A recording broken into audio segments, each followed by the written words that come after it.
Welcome everyone to this another episode of Unlearning the Falsehoods. Today we are going to discuss some political dynamics that were going on in 1920. Okay, up until now we have discussed how Mohandas Gandhi, how he entered politics, um, close somewhere between 1915 and 1916. Okay, up until 1917, Mohandas Gandhi, he was not a household name, meaning barring a few people in the Congress, not many people knew him. Okay, he wasn't widely famous amongst the population. So yes, there were some factors that were at play. Number one was his education in London. In those days, somebody who comes back from London after studying was given a larger social value because people believed, and majority of the populace believed that anyone who comes from the West is naturally superior intellectually, in all the realms of human endeavor. Somebody who comes from the West is largely superior. Okay, and to this very day, majority of us still live under the impression that if somebody comes from the West, they are in some way superior to us. Okay, which is clearly not true. If you look at the let's not get into that in this video, but just a little primer on that topic. if you look at the if you look at the demographics of these Western societies, okay, most of the people from Bharat, the nationals of Bharat, they have managed to go over there. They contribute well to the society. They do not cause too much of trouble. They do not plan on overthrowing their rules, their traditions, and their cultures, and they still live with them peacefully. Okay, the reason why they have been largely successful is it is possible to coexist with us, unlike some other communities who have been living there and causing trouble. Okay, and so just a little primer to that is both of them are people of the book and both of them can't live together. Whereas the pagan, who is labeled as a non-believer or as a heathen, okay, you can coexist with him or her peacefully. Speaks volumes about morality. All right, so today we'll get into how Gandhi, okay. So in 1920, there was a session of Congress that was held in Nagpur, okay, Nagpur. And why was this important? Due to multiple reasons. Number one was Tilak had passed away.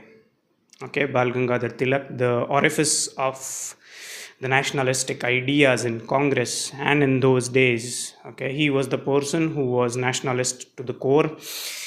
The British troubled him thoroughly through sedition and through whatnot. Okay, he fought 3 sedition cases all through his lifetime. On 2 of them he was convicted, and 1 of them he was acquitted, and that is the last one. Okay, now British had to manipulate a lot of laws to make it stick. Okay, but yes, we are going to also do a character sketch on Bal Gangadhar Tilak, but right now focusing on the agenda of this video.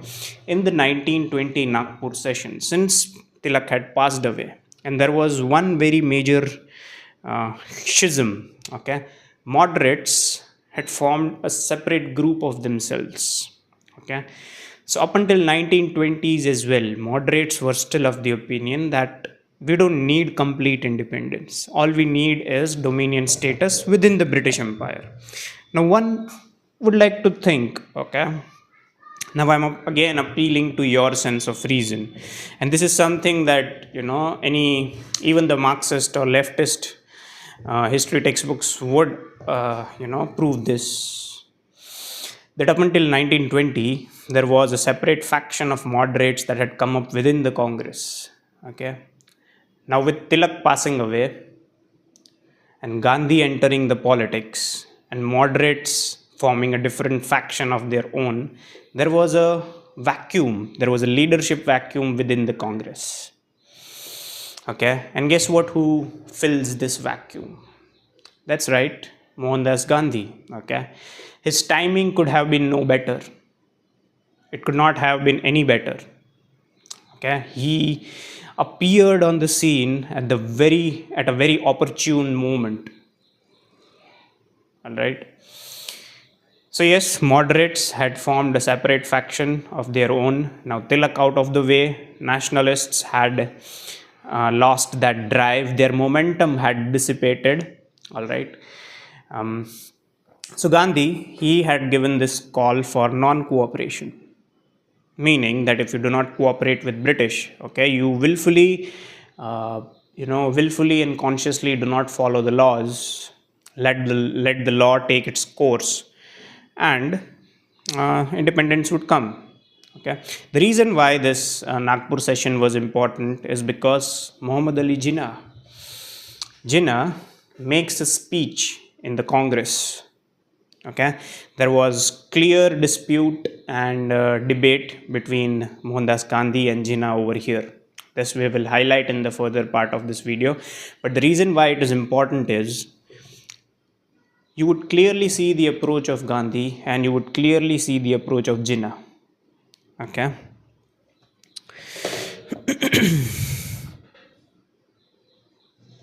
And by this time as well, there was also something called as the Sikh League. Sikhs, they were also given a separate electorate, just as the Muslims had been given. Okay. Now, I would say this is a very politically incorrect statement to make, because there are different political factions within the Sikhs as well. Okay. How can this be a debate that Sikhs are somewhat different from the pagans, or their faith is, completely different from the native pagan faiths?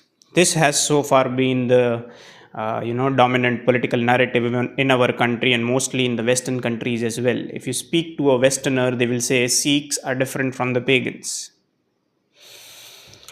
This is a well cultivated, well crafted narrative that was created in the 1920s, because they had been given separate electorates. So what would this imply?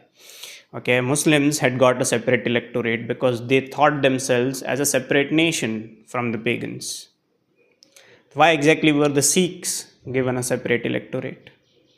Okay, this was a deliberate attempt to fragment the society by the British. That was a partial reason. Another reason was uh, majority of the military troops of the British company or the British government in Bharat. Okay, majority of those soldiers were from a Sikh background, so they also needed to appease them.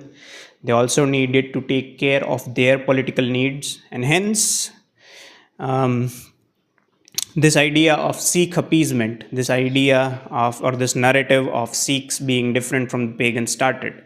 Okay, you see contemporary manifestations of these things into Khalistan movements and all the other movements.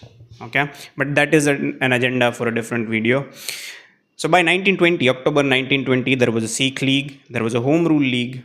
Okay, now all these people, Home Rule League was controlled by Annie Besant now that Tilak had passed away, and the Sikh League, all these political parties were largely in favor of non-cooperation movement. All right. Now, one very important thing that we forget over here is Muslim League was also supporting the non-cooperation movement. All right.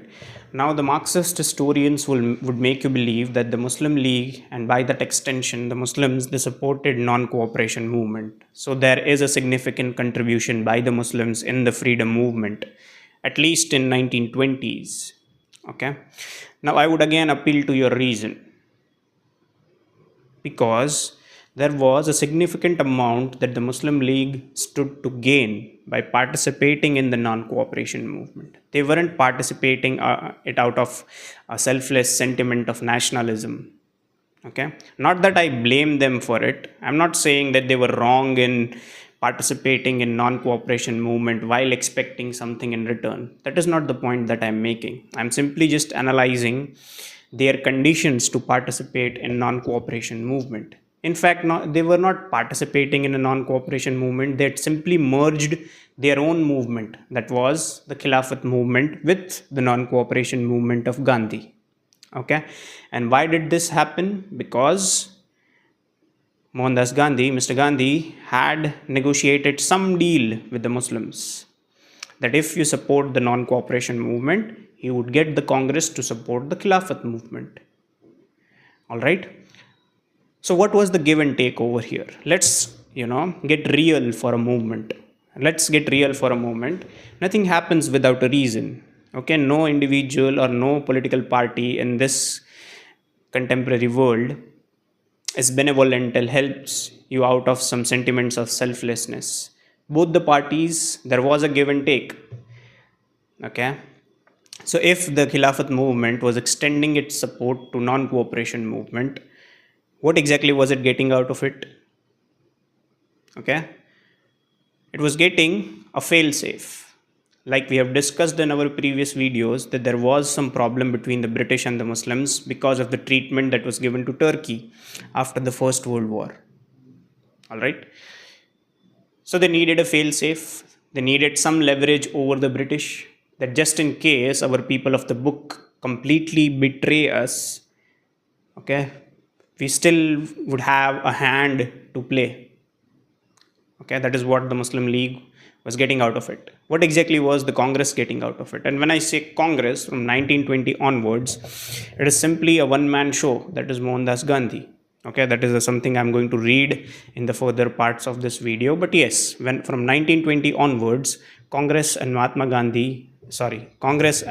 Gandhi were both one and the same thing, because he was dictating its every move. All right. So what exactly was Gandhi getting out of this? Okay, he was gaining popularity. He was gaining political traction. He was improving his own public image. Okay. So yeah, so in December 1920, now like I mentioned in a little while ago, the moderates, okay, they held a separate session of their own. That is, the moderates by now, they were not agreeing with the philosophies of Gandhi. Why? Because Gandhi, he was advocating complete independence. Okay. So by now, Gandhi had come to the realization that expecting the British to willingly give away control over Bharat was foolhardy. Okay. So by now, this very session of Congress, in the Nagpur session of Congress in 1920, he declares that from this point forwards, we are going to change the creed of Congress. Meaning, up until now, Congress was demanding autonomy within the British Dominion. But from this point forwards, we are going to demand complete independence. And this is the point of contention between Jinnah and Gandhi. Okay. But yes, now the moderates were out of his way. Moderates had formed a separate group that came to be known as National Liberation Federation of India. Okay, this was a group that moderates had formed. So from the Congress, the moderates were out. Okay, the nationalists had lost their momentum with loss of Tilak, and now there was a power vacuum within the Congress. And like I have mentioned earlier in this video, who occupies this power, who fills this vacuum? Gandhi. Okay. Now this is very important, because when Gandhi rises to the occasion of filling the vacuum that was created, it was after this that the public started viewing him as a national leader. That okay, we have a national leader now, and that leader is Mohandas Gandhi. And he was getting political traction from the Muslims. Why? Because right from Dehlavi to Barelvi to Deoband and all the people, they had maintained a continuum of political thought within that community. Okay, so right from 1600s, okay, up until the 1900s, Muslim community was politically active and politically conscious. Okay, so Gandhi had realized that if he needed to get political traction, and if he wants to further his image in the public domain, okay, he should appease or he should pander towards the Muslim. Why did he not pander towards the pagans? This is a question that you should ask. Okay, if that is what he wanted, public popularity, to gain public image, to gain political traction, why did not he appeal to the pagans? Because by this time, the moderates had fed these lies of that Congress is not a secular body, for the lack of a better word. Okay, Congress had spread these lies, and as usual, majority of the population did not agree with them. It was only the English educated elites that bought this idea that the Congress was selling, that Congress was a secular body. Okay, so this itself speaks volumes for that Congress was not the spokesperson of the mass of the population. They were simply a group or a cabal of elites. All right, so yes, he wanted to get a political image, he wanted political support, and hence he convinced the Muslims to merge the Khilafat movement and the non-cooperation movement. Okay, so this was the give and take. And now, since we have spoken about the change of creed, okay, let's talk about the change of creed. Okay, now there was a draft, a draft constitution placed in front of the Congress in 1920 in Nagpur, which said now there was a change of creed. So up until now, Congress had demanded what? Dominion status and autonomy within the British Dominion. But from this point forwards, we are going to demand Swarajya. Now this is something that raised the eyebrows from the Muslim League. Okay, this is where they were completely convinced, okay, that we could not stay with the Congress, that the Muslims, the Muslim League, they cannot stay with the Congress, because now that there was a change of creed, meaning since they were demanding complete independence, what did that mean? Okay, what were the contours of complete independence? So let's say the British leaves, and from tomorrow onwards we have complete independence. Okay, what after that? Who is going to lead? Okay, what will be the laws? Now this is something that sent shivers down the spine of the Muslims, because they could not bear to see a non-Muslim ruling over Bharat. Okay, so from close to 5 or 6 centuries, of Muslim rule over Bharat, they had still not managed to establish within the minds and the hearts of the pagans that they are the legitimate rulers. Okay, so they knew it, inevitably they knew it, that after the British leaves, it is the pagan that would come to power, and after like centuries of subjugation and plunder, they would have to vacate the seat of power. And this is something that's that sent shivers down the spine, and they could not bear with this, as we are going to and we have proved this beyond doubt in the previous videos. We have read statements of certain leaders from the Muslim League. We have read statements from Dehlavi, Barelvi, Deoband, scholars and whatnot. Okay, so by now it was pretty much within the minds of the people that indeed, the pagans and the Muslims, they are two separate races. Okay, and this is not me saying, these are their leaders have said this in in many of their speeches and many of their writings. So it's not me who is saying that. Okay, now this was the first resolution that was moved by Gandhi himself. Let's focus on his words. Okay, this is in 1920. The object of the Indian National Congress is the attainment of Swarajya by the people of Bharat by all legitimate and peaceful means. Okay, here he is speaking about attainment of Swarajya. Okay, this is still very ambiguous. We don't know exactly. Swarajya could mean autonomy within the British Empire as well. Okay, so let's operate under the assumption that Gandhi was not aware that Swarajya could mean anything. Let's assume total and absolute honesty from the side of Gandhi, which is hard to believe, but yes, for the sake of discussion, we can assume That Gandhi was not aware that Swarajya could be interpreted either way, Swarajya within the British Empire or complete or absolute Swarajya. We don't know. Okay, now this is what is going to be a bone of contention between Gandhi and Jinnah. Why? Because Jinnah was representing Muslim interests. Now, according to the Muslim interest, no non Muslim could rule over the Muslims justly. Okay, now this is why Jinnah speaks in opposition. Okay, let's read his own words. All right, what Jinnah speaks. Now, this is very important. I need you to focus on his own words, what he means, because he himself was an English educated barrister. Okay.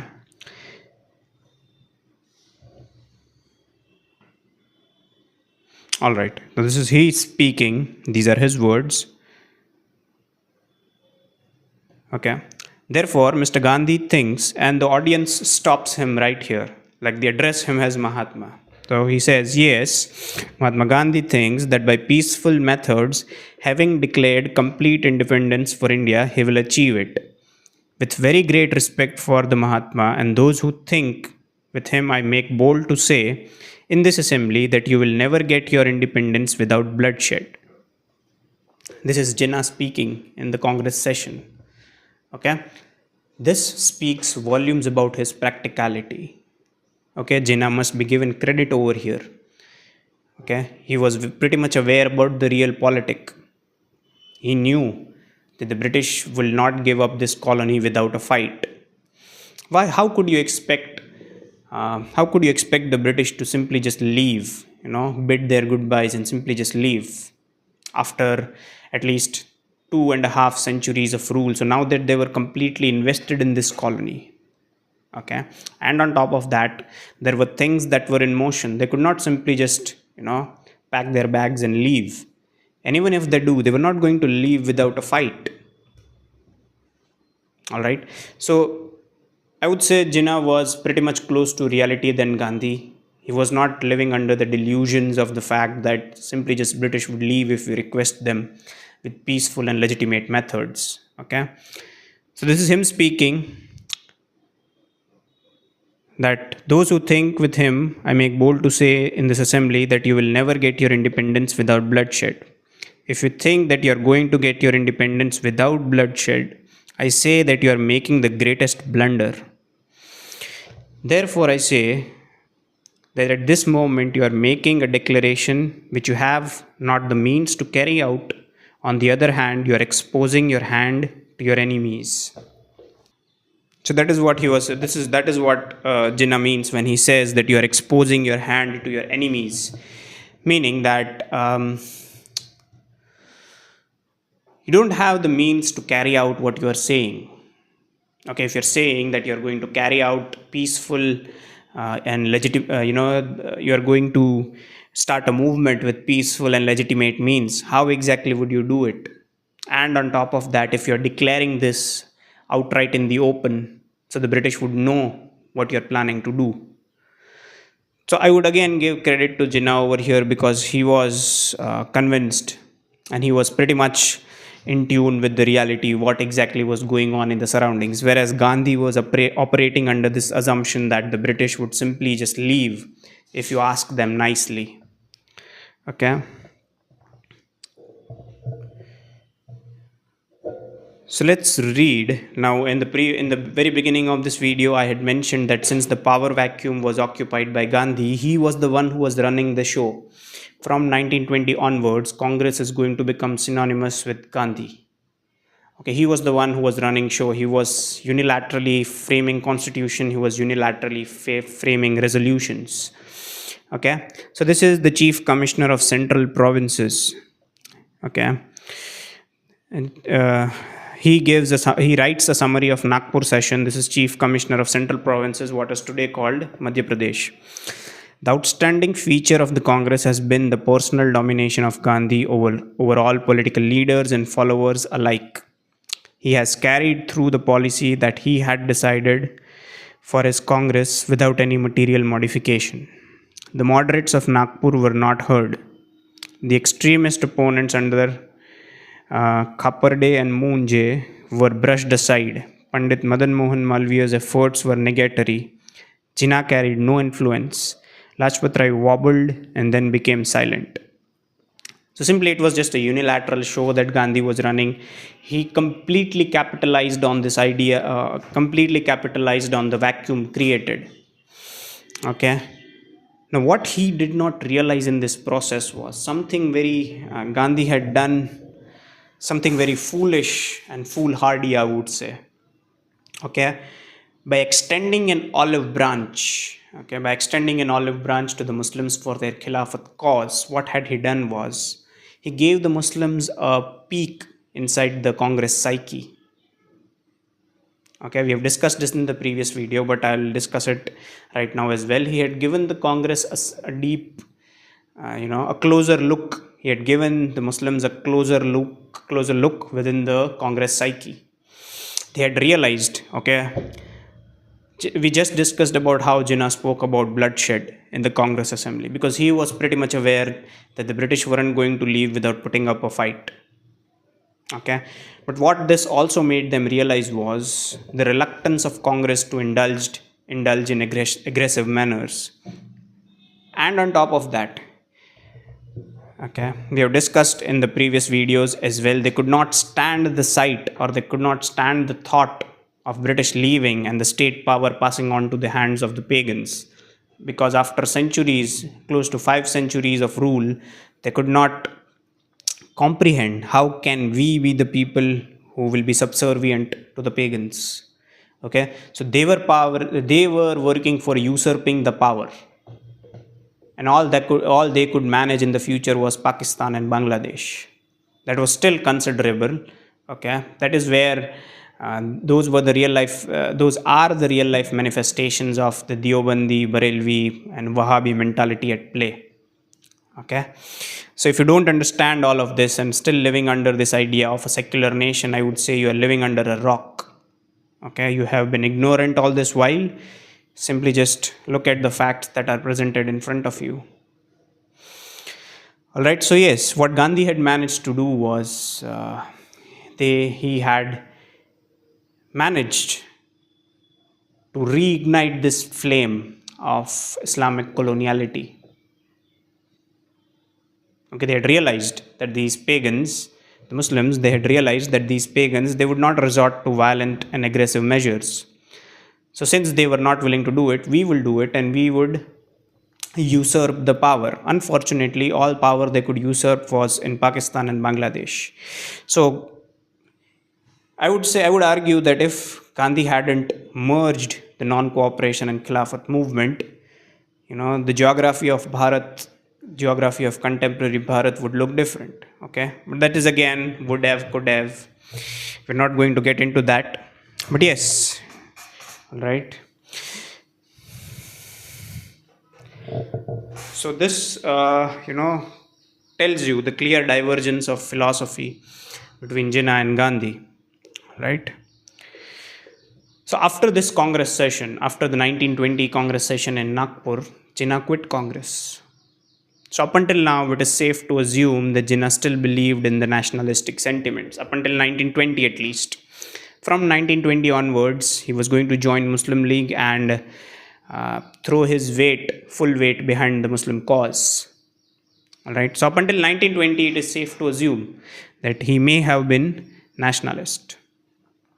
Okay. The non-cooperation resolution was passed in 1920 session of the Nagpur, and there were some clauses. Okay. The clauses were the schools will have to be boycotted, students will stop going to school, nationalizing the educational institutes, courts, call for sacrifice, hand spinning, that is something that Gandhi believed in, so he had also put that clause within the non-cooperation.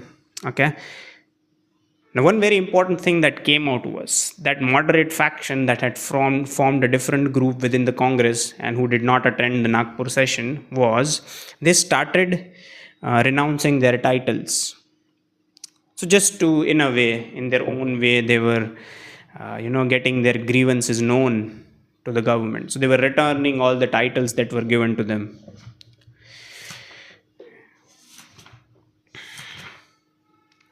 So this is it. So this in this video, all the agenda of this video was to make you realize that what had Gandhi done was a Faustian bargain. Okay, a Faustian bargain is something that you do something in the present, okay, without keeping the adverse repercussion or the consequences that it might have in the future. That is exactly what Gandhi did. Okay, in this aspiration of gaining political traction, in this aspiration of furthering his public image, he had made a bargain with the Muslim League that the Khilafat movement and the non-cooperation movement will be merged. Okay, now he was getting a temporary boost to his public image. Okay, but what were the future repercussions? Was number one was the Muslim League realized that there is a strong reluctance and a strong resistance on the side of the Congress to resort to unconstitutional and violent means. Okay, secondly, they had realized, okay, that it was Gandhi who was single-handedly running the show in Congress. This is why in the future you will see that whatever statements that Gandhi made, on behalf of the pagans, which clearly does not speak on behalf of the mass of the population. But yes, in the future he is going to make some controversial statements that we will again cover in the future parts of this video series. That's all for this episode of Unlearning the Falsehoods. Thank you for watching.